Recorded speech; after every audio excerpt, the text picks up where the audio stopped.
Hello, lovely people. Welcome to Ari Talks About Music. I'm Ari, and today it is time for a review of the new Charli XCX album, Wuthering Heights. We have here the newest album from the English singer-songwriter Charli XCX, which is also serving as the soundtrack for the film of the same name. And since this album is a soundtrack, I do just want to give the disclaimer that this will be quite a biased review because as much as I do intend to at some point, I haven't actually got around to watching the film yet. But I'm still deciding to review the soundtrack as an album anyway, simply because I just really like Charli XCX and her music, and I think that this one actually is one of those where it does work surprisingly well as an album in its own right, even separated from the film. I think that even though in some ways, while it does make itself pretty obvious as being a soundtrack with a lot of the moments just feeling a tiny bit bare bones within this album, I think there are definitely more moments and more individual tracks that actually work really well on their own, and in many ways just sound like any typical Charli XCX song that you would want to hear. But I also do think that in a lot of ways, doing a soundtrack for a film of this kind of style has helped her expand her sound quite a bit, as in a lot of moments she distances herself quite a lot from the very typical electronic production she's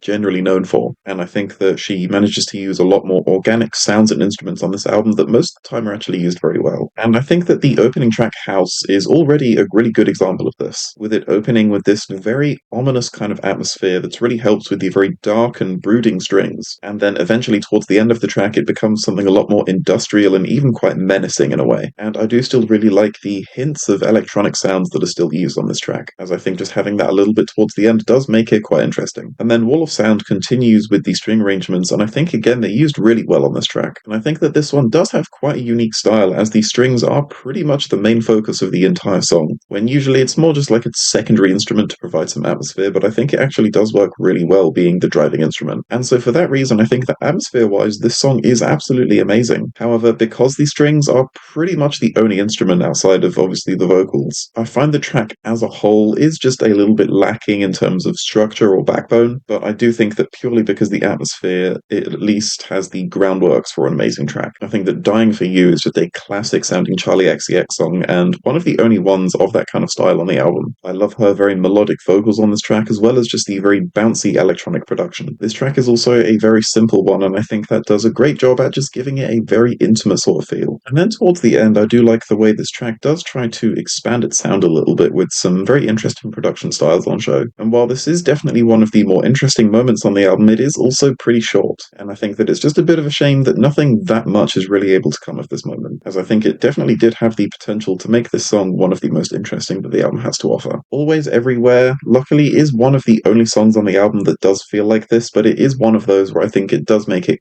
quite obvious that this is a soundtrack, as this track does mostly just feel like filler, and while there's nothing wrong with it, it's not particularly interesting either. There are again some nice string arrangements towards the end of this track, however it's definitely not enough to carry the whole thing, but it is just a small little thing that at least makes it just a little bit noteworthy. And I do actually think that Chains of Love expands on that really well, with this one definitely being one of the best use of string arrangements on the album, with them still being obviously a huge focal point of the song, but there is plenty else going on that does manage to keep it interesting. I love how grand the atmosphere is on this track, which I think really suits the kind of style it goes for, as well as Charli's vocal performance actually being incredibly passionate, and I think that it's one of the only standout songs in that regard. Out of Myself, I think, is just a nice little electro-pop track. All around, I think it just has some really nice production and various interesting moments as well. This track is a lot shorter than I would like. I think it actually could have benefited from being just a little bit longer, as there are a lot of cool ideas floating about in this song, but none of them are really used to the full potential that they definitely have. I absolutely love the use of strings again on Seeing Things, and even though on this one it's not a hugely atmospheric aspect of the song, it still does sound really unique, and it really does show how much I love that there are so many different ways in which strings are used on this album, with it definitely being one of consistently my favorite things, and almost every time it manages to be something different and unique. And I think that for this song in particular, it's actually one of the more simple string moments, and the song as a whole as well is pretty basic, but I don't think that that holds it back at all, as it's just a simple song that's good at what it does and doesn't kind of do anything like tease an idea and then not do anything with it like a lot of the other songs do. And then going into the final run of tracks, I actually think that this is where some of the album's strongest moments are, starting off with Alters, which is just such a dreamy and atmospheric song, and another one that does actually have some incredibly passionate vocal delivery. And again, you have the fantastic string arrangements that this time are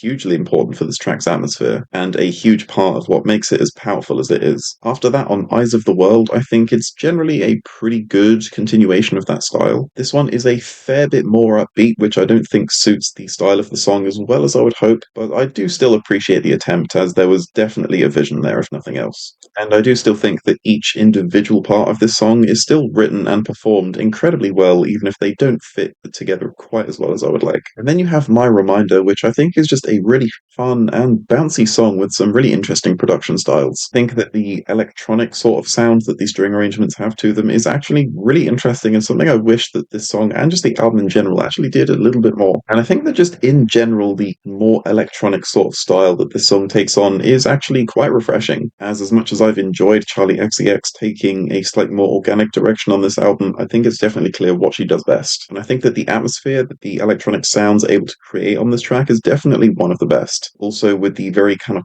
fuzzy electronic bass, I think also being used really well, and I think is incredibly well textured and does give the song a very consistent vibe. And then I think that the closing track, Funny Mouth, atmosphere-wise, might actually just be the best song on the album, particularly in the intro, which has a very spacious kind of vibe, and then does close in a little bit as the song progresses. I do love how it teases you many times with its tension building. I really love how it teases you with its tension building, which it does actually do many times throughout the song. And while the ending is a bit of an anticlimax, I think it actually works surprisingly well, as ending the album in such a low-key way like that actually does suit the kind of style that it goes for. I think the main thing that I will just say about this album is it's another one of those where I do just wish it were a bit longer, as there are many tracks throughout this album that do show off a really cool idea, but are just too short to really become anything that amazing. Which obviously I get that it's a soundtrack, so being the most amazing and revolutionary music ever isn't entirely the point, so I will at least cut it a little bit of slack for that. All around,